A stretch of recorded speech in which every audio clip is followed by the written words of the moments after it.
Every day I look at my comments and it's filled with you guys asking for my opinion about Black Ops 6 Zombies. Do I like the maps? Should you buy it? Well, today we will be answering all of those questions. I think the game is... Now, I will be covering some spoilers, but I will warn you ahead of time in case you don't want the Easter egg spoiled, and you can just skip to the time on the screen to avoid those. Okay? Good. Now, in order to truly talk about Black Ops 6 Zombies, we have to of course talk about the lead up to its release. As a zombie fan for many years, the hype surrounding this game and the build up was absolutely insane. It's pretty much incomparable to other CODs, especially since so much was riding on this one being a good zombies game. I don't know how familiar you are with the COD Zombies community, but it was pretty much on life support, only being kept alive by custom maps and tier list videos. So if this one failed, the zombies community as a whole might have just imploded. We got to see some cool Terminus gameplay and it honestly looked really good. Great atmosphere, some cool looking graphics, we were excited. And then Liberty Falls. Some big content creators got to play it firsthand and the reactions were not good.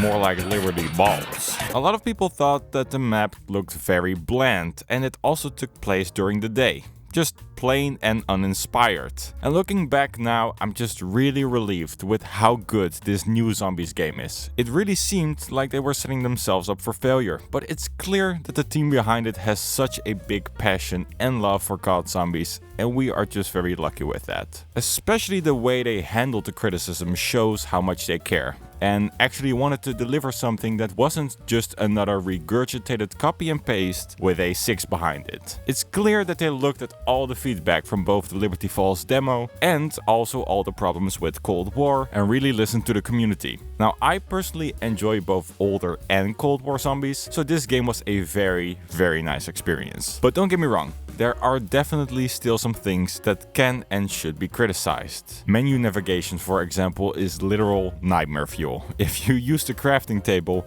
you can exit out of it by clicking outside of the menu, but when you open the main menu and you go to your map, for example, you have to press tab twice to get out of it. So every time I just forget how to exit out of this particular menu and you just press every button until you can finally move again, which leads to very annoying damage or even downs that hopefully will be resolved in the future with a quality of life update. And I think the elephant in the room for a long time now has been Warzone. So much of those mechanics are seeping through in zombies, and a lot of them just don't add anything or make it worse, like mounting, for example.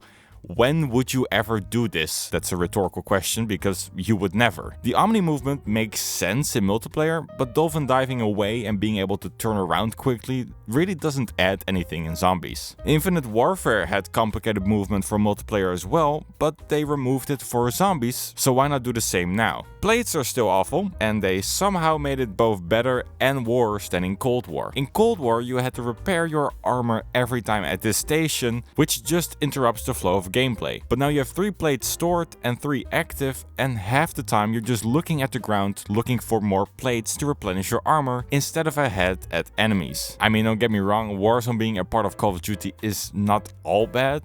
Third person, for example, is pretty fun, but just not really my thing. I saw some people complaining about it, which I understand, but it's optional, so if you don't like it, you can just not use it. Also, sometimes when you walk off something, your character very quickly T-poses, but I see that as a bonus feature, so thank you, Treyarch.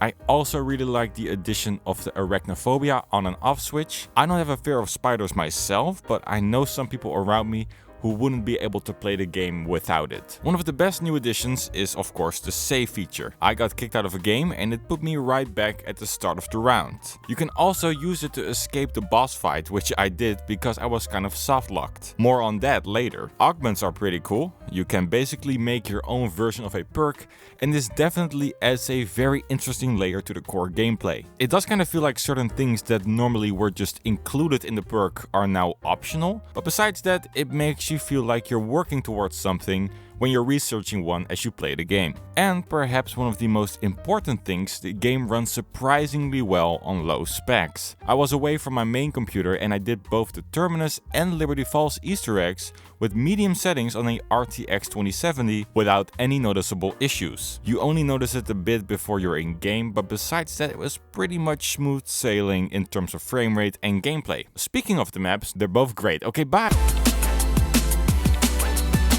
I know Terminus is technically the first map, but I played Liberty Falls first. I really just wanted to see if it was improved. And it is technically the first map on the list, so whatever, sue me. Okay, wait, please don't, I don't have a good lawyer. Liberty Falls is a very good map, and they definitely made it work. I don't know where a lot of people got this transit connection from, except for maybe the Wonder Weapon, and it both featuring a town, I guess. But besides that, nothing about it is reminiscent of transit, which is probably a good thing. The map has a great layout and is quite charming. Fairly small, but still explorable and easy to remember after your first or second time playing. The Wonder Weapon is super fun to use. Really makes you wonder how they messed up so bad with it back in Black Ops 2, and the map has such a high replayability. Anytime I needed to level up something or I just wanted to jump into a game, Liberty Falls was always and probably still is gonna be my pick. It just has a really great vibe to it. I also really appreciate the fact that zombies ignore you now when you enter codes, like you do with the save, or that the max ammos now spawn where you are after a dog round. The side Easter eggs are super fun to do and actually feel rewarding, and they definitely play into the charm of the map. And to be honest, I caught myself multiple times looking out into the distance or just into the buildings and shops, just exploring and appreciating the work that went into this map. I completed the Easter egg on my first day of playing this game, and that has nothing to do with my skill, by the way. The map is just quite forgiving with a lot of the steps, and it's a fairly short one. On that, by the way, why is there a calling card for finishing the Easter egg before the guided version is released? I get what they're going for, but unless they find some way to detect a Mr. Ruffle Waffles video playing on your second monitor, it's not really going to be any different than the guided tours that are releasing soon. Heck, a tutorial video is arguably more hand-holding, but whatever. Spoiler alert. Okay, I will be spoiling some stuff now, so look at those spoilers. Wow, cars. Tokyo Drift. Okay, here we go. Onto the Easter egg itself. I did have some trouble with the step where you have to protect the LTG device, which reminded me a lot of the Easter egg of Spaceland, where you have to defend the SETICOM. Now this step was pretty difficult at first, until I started using the Sally and Forth. Now for the sad part, the boss fight. The final boss fight is just awful. It's 3 manglers in one room, shoot and kill those, 2 more waves of other special enemies, and you're done. The difficulty here comes from patience, and not like Elden Ring patience where you have to wait for the right moment to strike, but patiently pressing the mouse button over and over and just seeing that health bar go down ever so slowly. It's honestly the worst kind of boss fight, and it kinda makes you wish you weren't trying to finish this Easter egg. Also, my weapon wasn't upgraded high enough, so I spent 9 minutes shooting the Elite Mangler. 9 minutes. Let that sink in. Now I'm planning on reviewing every map for Black Ops 6, and we're gonna rank them all with a tier list. And I'm giving Liberty Falls an A. Now if the boss fight was better, it would have 100% been an S. Heck, if the Easter egg was a bit longer and it didn't have a boss fight, it would have been an S. So basically, the boss fight just ruined it for me. I expect that this is going to be the map I'm going to be playing the most of Black Ops 6, unless another one comes along that completely blows me away. But at the end of the day, this is the type of zombies map the community has been waiting for. I might change my mind later on these map rankings, by the way, but this will do for now. Now, which map do I still have to review? Oh yeah, Terminus definitely made a very big impression with its size. The size of the map is crazy. You have the outside part of the jail, the inside of the laboratory, and then this big sea with islands and a big ship. It's kind of crazy that it took this long to have a zombie map of this scale, but I think the wait was worth it. Again, we do see a lot of elements from Warzone here, but I think the zombies team managed to adapt some of those systems in a good way. For example, controlling a boat on a zombies map is just something I never expected expect it to do. The atmosphere of the map is fantastic. I especially love the addition of soldiers on the island already getting eaten by zombies as you come up to them. I know Liberty Falls has this as well, but the griminess of the map makes it so cool to see. And if I'm not mistaken, the locations of these zombies are also random, so every time you basically get a different scenario. The Beam Smasher is the one weapon on this map, and it's pretty good. It definitely isn't as strong or interesting as the one weapon on Liberty Falls, and I think that's because of the fact that you just have to stun all the zombies first in order to do more damage with the beam it shoots. It just kind of feels weak sometimes when other normal weapons do far more damage. It does look pretty cool though, and I think it actually has great audio design. The map is also not shy of fun Easter eggs to keep you engaged, and I especially really like the elevator jump scare that activates if you jump when it's going down. I gotta be honest, this map does almost everything right. However, I couldn't really stop myself from comparing it to the map The Machine from Black Ops Cold War. It's a good map, important for the storyline, it's the first one, it has a gigantic lab underground, but I don't really see myself playing this map all that much. Liberty Falls has much more replayability, and especially the size of this map, although very fun, is also what kind of sets it back and makes it hard to just jump in and play it. Spoiler alert! Oh, would you look at the clock? It's spoiler past 6. Seriously though, I'm gonna spoil stuff. Okay, here we go. Harry Potter is a horror. I am super happy that it seems like the Chaos storyline and Ether storyline are likely to intertwine, as we saw the Sentinel artifact on this map. Now, I played Black Ops 4 for the first time about 2 months ago, and I gotta be honest, I played it pretty much every day for hours while I was waiting for Black Ops 6. And the fact that we're now getting the possibility that we're finally gonna get some closure to the Chaos storyline is just fantastic. And again, makes me finally feel like the community is being heard. The Easter egg is pretty great and fun to do for the most part. Near the end you have to hack these buoys in the water, and after the third one I really thought I was finally done, but the antagonist of the map activates her bombs that you have to now rush to and disarm while zombies are all around you. And the first time I did it, I kind of pooped my pants a bit, but I really liked how they did that part. I also loved the way they did the mini boss fight with Nathan. I thought it was quite an unexpected twist that Maya basically came here to save her brother, only to end up killing him because of the monster he became. And speaking of bosses, let's talk about the final boss fight. The final boss fight is, in comparison to Liberty Falls,